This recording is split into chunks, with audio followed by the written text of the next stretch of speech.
शुरू करी का शुरू करे जात है आटा पीछे कहते छोबे न छोबे रहते हम कहते छुआ का शुरू करे जात है चल जल्दी तैयार है तैयार हाँ तैयार है भौजी चालू करी का जाता है गन्ना हुरे कहा यहाँ चालू करी जाना गन्ना पेरे वाली मशीन चालू करेगी आज अब हम चली जावे का जान ले कसम खवाए ही अगर जाबू ना तो पूरा दिन बताऊ चल माई बाप तो वहां नहीं तोहरे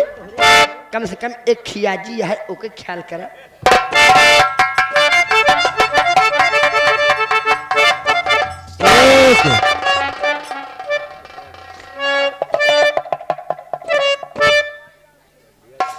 न जाने कान किससे अटक गए थे यार उनके साथ आराम से आराम है करते अपने शरीर के हिसाब से करब करवाओ खो करा नहीं जिन एक हो गया एक हो गया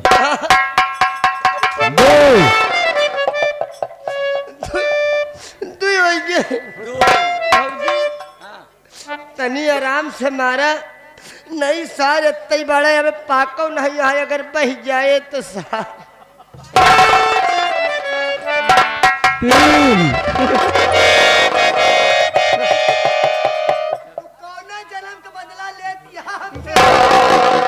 छुओबे कि न छुओबे नहीं जात यहाँ फलानी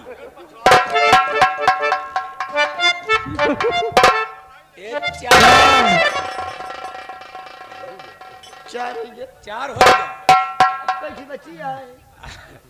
अबे पान की बची है पान ठीक जैसे मान लिया जैसे दिनेश मरवाई ले तो उनका न चल जाए नहीं नहीं तू ही को मारा चल चल अबे तीन पाँच हो जा पाँच हो जा अच्छे मार एक छह